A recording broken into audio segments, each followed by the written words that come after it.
Hey everyone, Sarah here. Rewind Justice brings you revenge stories that will blow your mind. If you're ready, hit subscribe and let's go. The email arrived on November 15th, 2 weeks before Thanksgiving. Subject: Family Thanksgiving Mandatory Attendance. Alex, your father and I expect you at Thanksgiving this year. No excuses.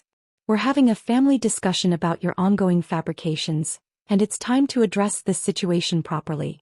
4 p.m. sharp. Don't be late. Mom. I read it twice, sitting in my office at Meridian Ventures, where I'd been a silent partner for 6 years. Through the glass wall, I could see my assistant coordinating with 3 different startup founders. My calendar showed back-to-back meetings, pitch reviews, portfolio check-ins, investment committee sessions. I typed back a simple response: I'll be there. The fabrications Mom referenced were my attempts over the years to share my actual career. The venture capital work. The investments. The companies I'd helped build from seed rounds to Series C funding. Every time I'd tried to explain, I'd been met with the same response: stop exaggerating.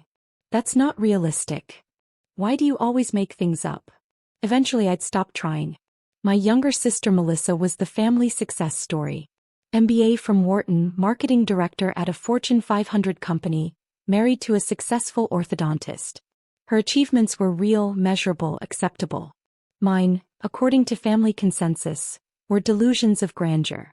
What they didn't know was that I'd made my first angel investment at 23 using money from a small software company I'd built and sold.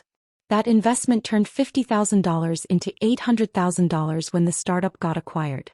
I'd rolled that money into more investments, built relationships with venture capital firms, and eventually became a silent partner at Meridian Ventures with a portfolio worth more than my entire extended family's net worth combined.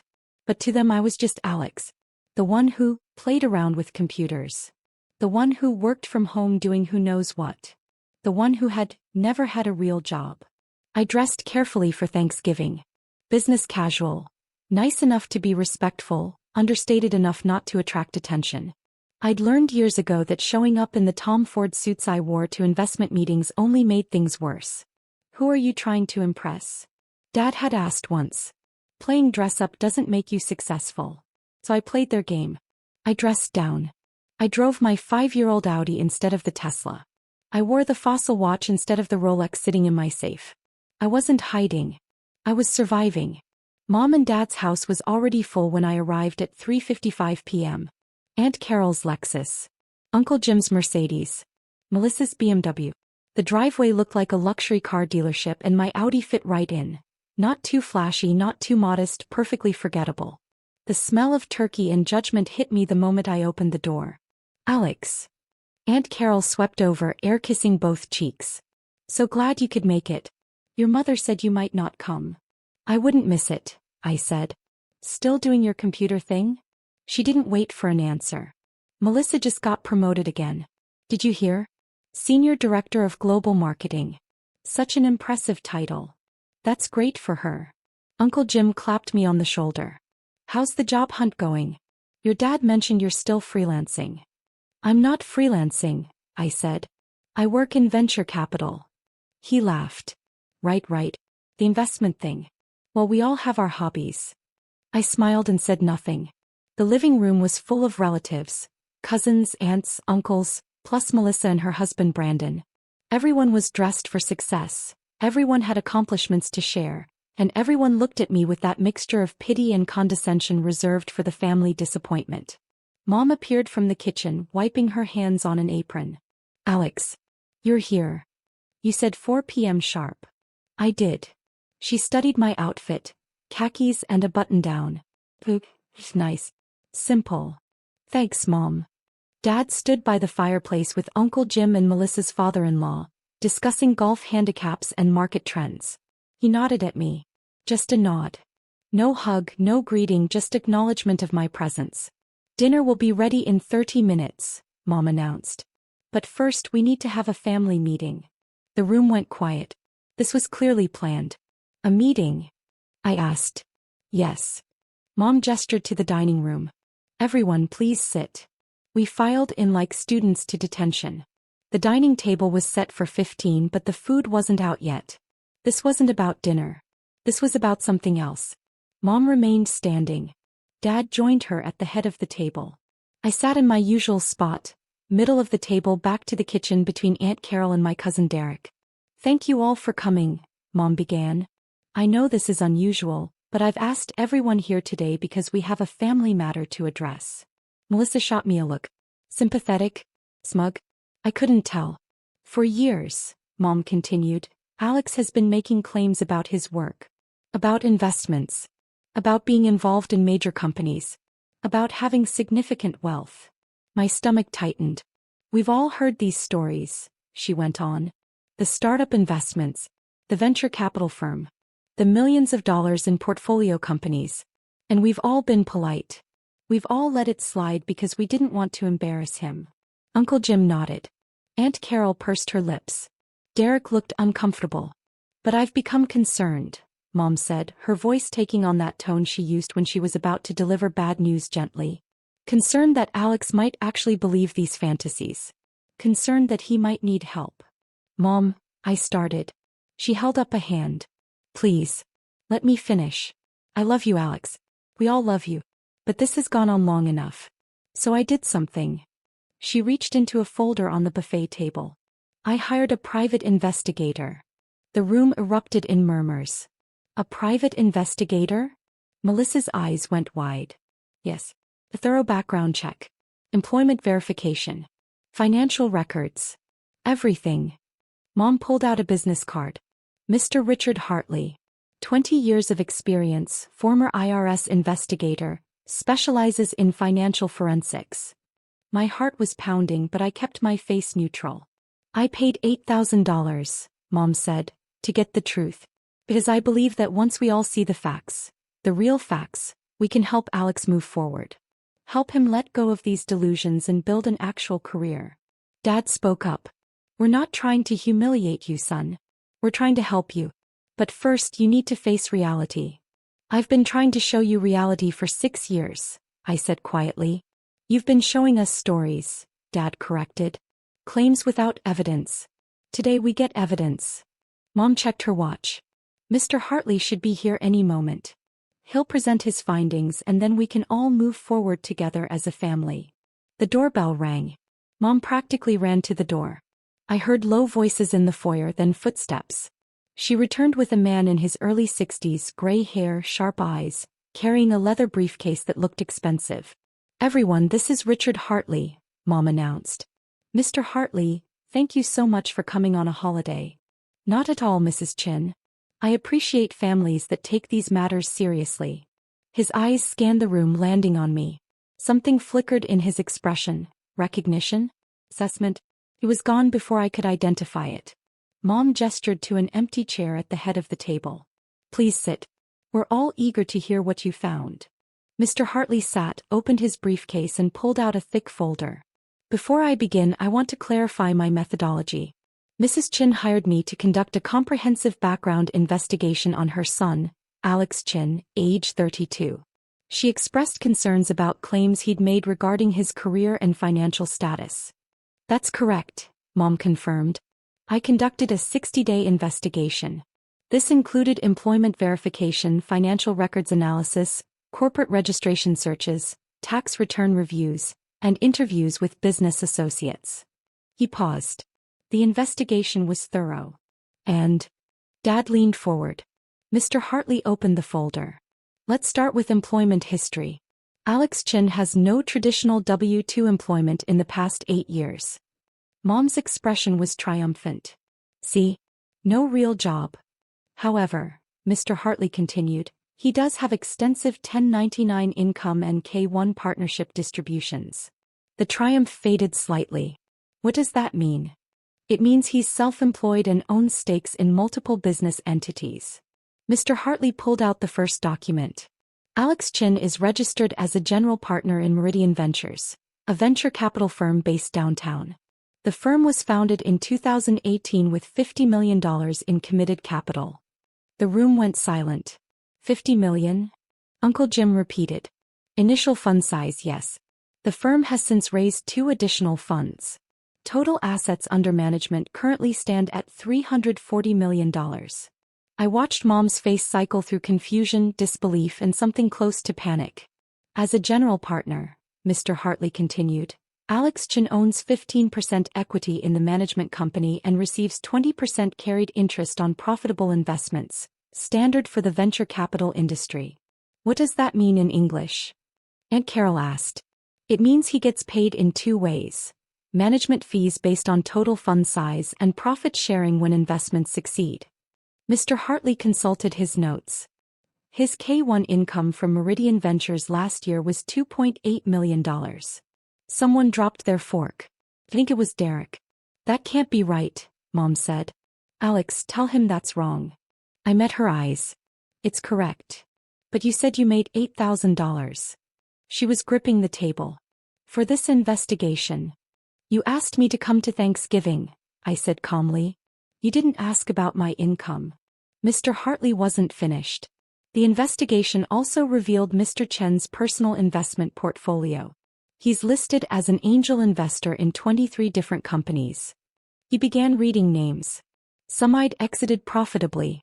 Some were still growing. Some had failed. Each one was documented with investment amounts, current valuations and status. Notable investments include DataStream Technologies, which was acquired by Microsoft in 2022. Mr. Chen's initial investment of $100,000 became $4.2 million after the acquisition. Melissa's mouth was open.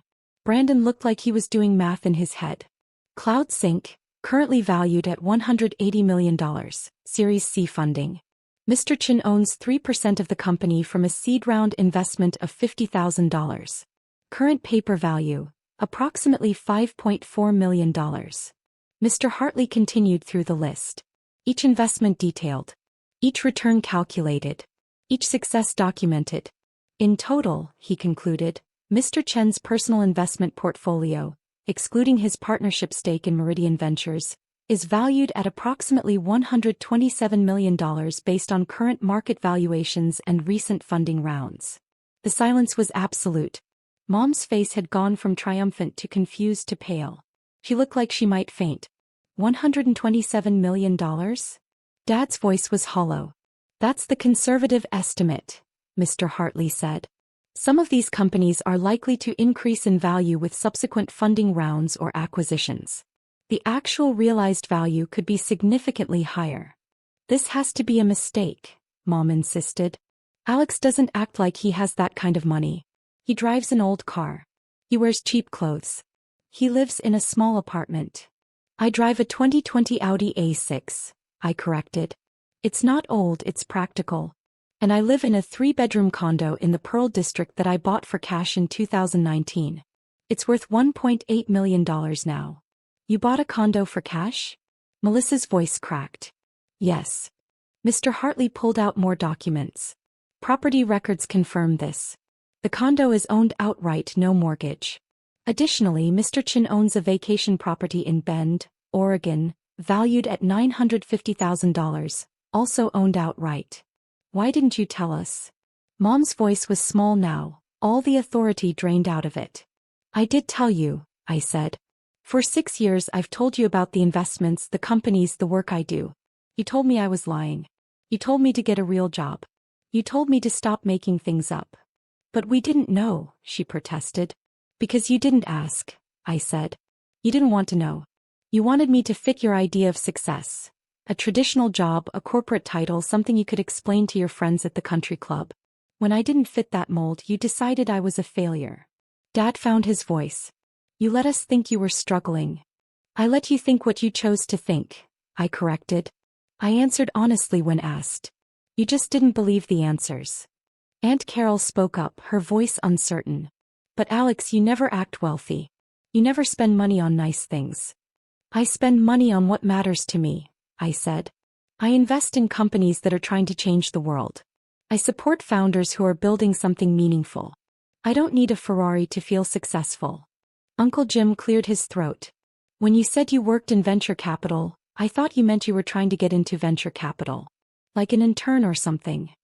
I've been a general partner for 6 years. Why didn't you correct me? I did. You laughed and called it a hobby. The memory hung in the air. His face reddened. Mr. Hartley stood. Mrs. Chin, my full written report is in this folder. It includes all supporting documentation, tax returns, partnership agreements, and investment records. Everything has been verified through primary sources. He placed the folder on the table. My invoice will be emailed tomorrow. Wait, Mom said. You're leaving. My work is complete. What happens next is a family matter. He nodded to the room. Happy Thanksgiving. Dad walked him to the door in a daze. When Dad returned, no one had moved. The folder sat in the middle of the table like a bomb. Well, Melissa said finally. This is awkward. You hired an investigator to humiliate me, I said to Mom. You gathered the entire family here to prove I was a liar. How did you expect this to go? I expected the truth, she whispered. I just thought the truth would be different. You thought the truth would prove you were right, I corrected. That I was delusional. That you'd been justified in dismissing me for 6 years. We weren't dismissing you, Dad protested. Dad, you introduced me to your golf partner last month as my son who's still figuring out what he wants to do with his life. I'm a multimillionaire venture capitalist. I've been figuring it out just fine. Derek laughed. A sharp, nervous sound. This is insane. Alex, you're richer than all of us combined. Probably, I agreed. And you never said anything? I said plenty. No one listened. Melissa was reading through the investigator's report, her marketing director brain processing the information. These companies, DataStream, CloudSync, Neurotech, I've heard of these. Some of them are major players now. They weren't when I invested, I said. They were 3 people in a garage with an idea and a pitch deck. I believed in them when no one else did. That's what venture capital is. But how? Mom's voice was plaintive. How did you get into this? How did you make the first investment? Where did the money come from? Do you remember when I sold that software company I built in college? The app thing. Dad frowned. We thought that was a few $1,000s. It was $800,000. I used $150,000 to pay off my student loans and cover living expenses for a year. I invested the rest. Mom's hand went to her chest. $800,000? When? 9 years ago. I was 23. And you never told us? I told you I sold the company. You said, that's nice, dear, and changed the subject to Melissa's promotion. Melissa flinched. I told you about my first angel investment, I continued. A healthcare AI startup. You told me I was wasting money on pipe dreams. That investment returned $4.2 million. For million, Uncle Jim repeated dumbly. Then I told you about joining Meridian Ventures as a partner.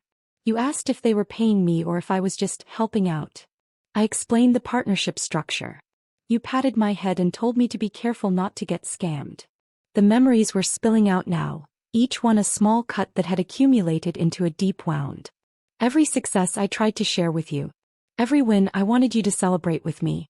But you couldn't see it. You couldn't see me. Because I didn't look like what you thought success should look like. Mom was crying now. We thought we were protecting you. From what? From disappointment. From failure.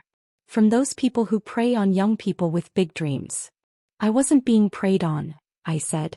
I was succeeding. And you were so convinced I was failing that you hired a private investigator to prove it. The words landed like stones. Brandon, Melissa's husband, spoke for the first time. For what it's worth, Alex, I believed you. Everyone turned to look at him. What? Melissa stared at her husband. Last year at the 4th of July barbecue, Alex and I talked about his work.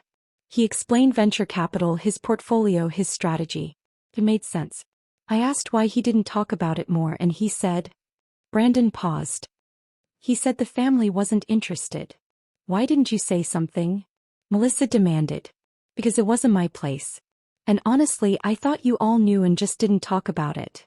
He shrugged. Rich people are weird about money sometimes. Despite everything, I laughed. Dad sat down heavily.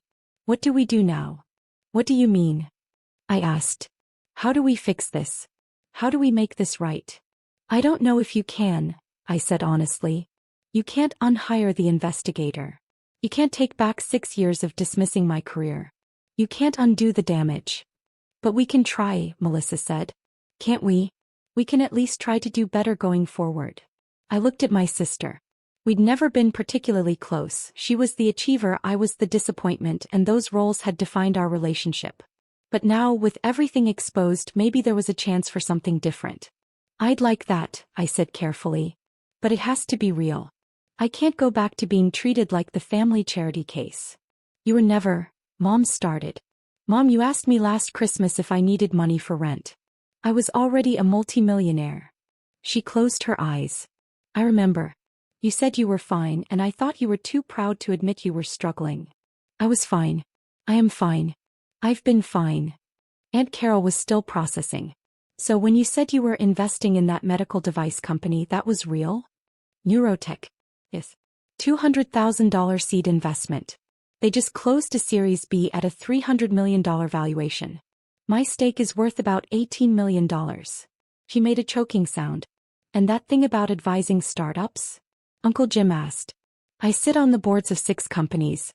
I mentor founders through Meridian's Accelerator program. I speak at venture capital conferences. It's all real.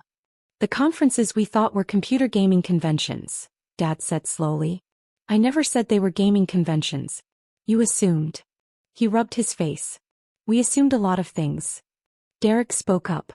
Alex, can I ask you something? Why did you keep coming to these family things? If we made you feel so terrible, why subject yourself to it? It was a fair question. Because you're my family.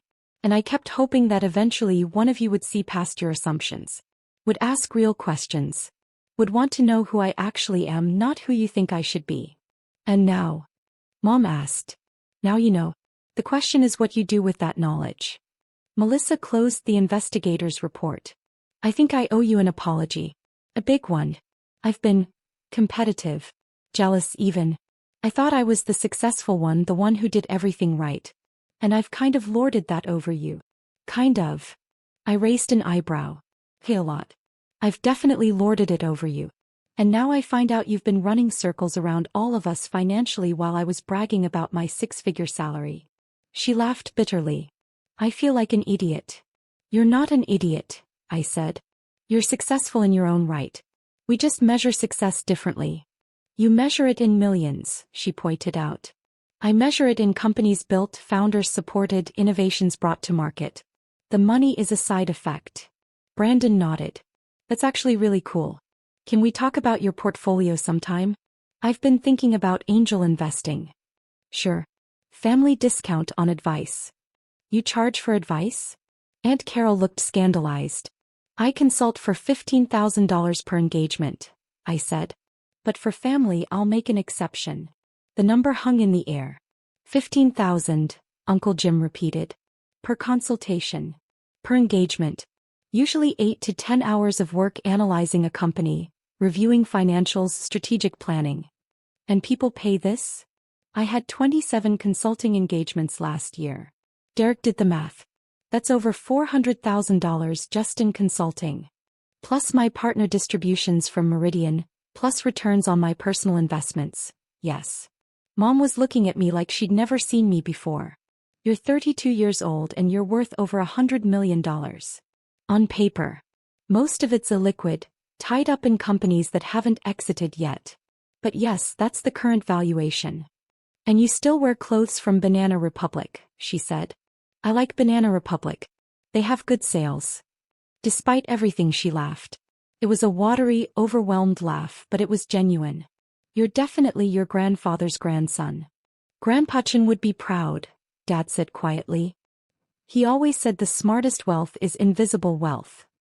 He's the one who taught me, I said. Before he died, he told me that real success is what you build when no one's watching. He said if I ever made money, I should invest it wisely and live modestly. That the people who flash their wealth are usually the ones who don't have as much as they pretend. I wish we'd listened to you, Mom said. I wish we'd believed you. I wish you had too. We eventually ate Thanksgiving dinner, though the food was cold by then. The conversation was stilted, careful, everyone navigating new territory. Aunt Carol asked about my condo. Uncle Jim wanted to know about venture capital trends. Derek asked if I was hiring. Melissa pulled me aside while dessert was being served. I'm sorry. Really, genuinely sorry. I've been a terrible sister. You haven't been terrible. I have. I've been competitive and dismissive, and I've treated your success like it was somehow threatening to mine. That was wrong. I accept your apology, I said. And for what it's worth, I'm proud of what you've accomplished. You worked hard for your career. So did you? I just didn't see it. We hugged, awkward at first, then genuine. Mom found me in the kitchen. Can I ask you something? Why the investigator didn't bother you? You seemed so calm when I announced it.